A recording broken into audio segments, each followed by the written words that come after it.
নমস্কার, আমি সোমনাথ। আপনারা দেখছেন সোমনাথ ম্যাথ ক্লাস।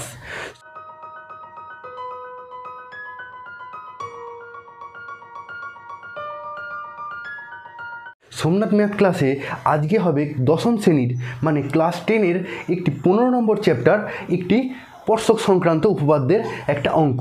কিভাবে আমরা অঙ্কটি করছি এবং অঙ্কটি কি বলেছে ভালো করে খেয়াল করো।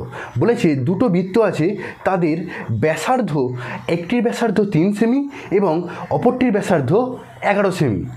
দেখো, ধরে নাও এখানে একটা আছে, এই যে বৃত্তটা, এই বৃত্তটার ব্যাসার্ধ ধরে নাও 3 সেমি এবং এই যে বড় বৃত্তটা, এই বড় বৃত্তটার ব্যাসার্ধ 11 সেমি।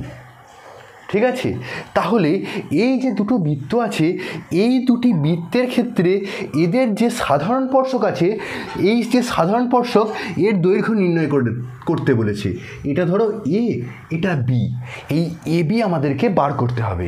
ঠিক আছে, এবং অঙ্কটার মধ্যে কি বলে দিয়েছে, দুটো বৃত্তের কেন্দ্রদ্বয়ের মধ্যে দূরত্ব 17 সেমি। তাহলে এখান থেকে এই যে দূরত্বটা হবে, এই দূরত্বটা হবে 17 সেমি। বুঝতে পারছো? তাহলে এইটা হচ্ছে 17 সেমি। ঠিক আছে, আমি ধরে নিলাম এই বৃত্তটার কেন্দ্র পি এবং দ্বিতীয় যে বৃত্তটা আছে তার কেন্দ্র কিউ। তাহলে আমরা এ থেকে বি এর দূরত্ব কিভাবে নির্ণয় করব?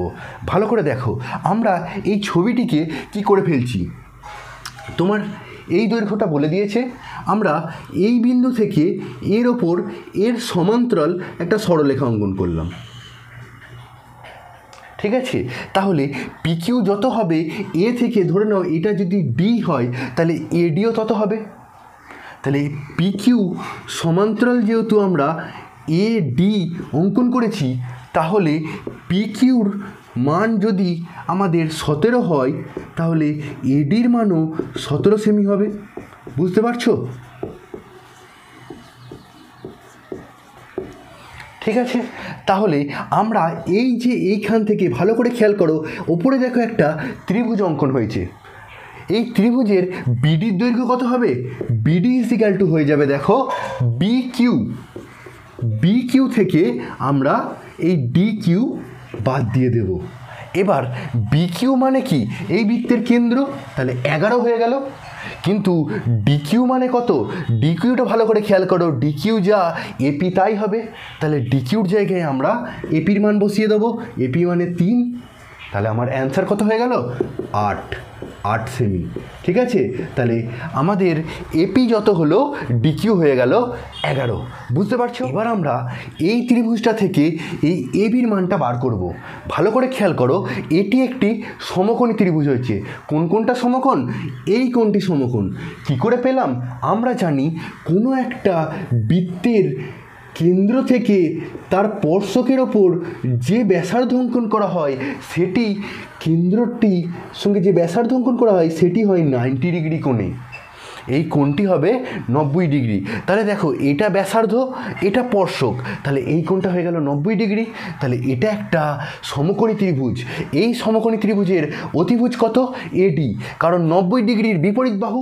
তাহলে এডির মান আমরা কিভাবে বার করছি? হবে এবি ইজিক্যাল টু হয়ে যাবে, ভালো করে খেয়াল করো, এবি হয়ে গেল এইটার লম্ব। তাহলে আমরা কি ফর্মুলা জানি? অতিভুজের স্কোয়ার মাইনাস ভূমি স্কোয়ার। তাহলে অতিভুজ মানে কত? এডি। বুঝতে পারছো? তাহলে এডি আমি আগেই 17 পেয়ে গেছি, তাহলে এডির মান আমরা বসিয়ে দিলাম 17 স্কোয়ার হয়ে গেল। এবং বিডির মান আমরা বার করে নিয়েছি 8, তাহলে এখান থেকে আমরা 8 বসিয়ে দিলাম। তাহলে এর অ্যান্সার কত আসবে? ভালো করে খেয়াল করো, 17 স্কোয়ার কত? 17 স্কোয়ার হলো 289, তাহলে 289 মাইনাস 8 স্কোয়ার 64। তাহলে এটাকে করলে কি হবে? এটাকে ক্যান্সেল করলে হবে, দেখো, বিয়োগ করো, তাহলে আসবে 225। 225 কার বর্গমূল? অ্যান্সার হবে 15। বুঝতে পারছো? তাহলে এবির মান হয়ে গেল 15 সেমি। ঠিক আছে, এভাবে যদি ক্যালকুলেশন করো তাহলে খুব সহজেই আমরা ঠিক ছোট ছোট জিনিস কাজে লাগিয়ে পুরো জিনিসটা বার করে ফেললাম। ডাইরেক্ট কিন্তু তুমি বার করতে পারতে না, একটা স্টেপ বাই স্টেপ করে আমরা এবির মানটা বার করে ফেললাম। ঠিক আছে, যদি এই অঙ্কটি তোমাদের পরীক্ষায় পড়ে আশা করছি এবার তোমরা করতে পারবে। যদি ভিডিওটি ভালো লাগে অবশ্যই বন্ধুদের মধ্যে শেয়ার করো। আজকের মতো টাটা, দেখা হচ্ছে পরের দিন আবার নতুন অন্য ভিডিও নিয়ে।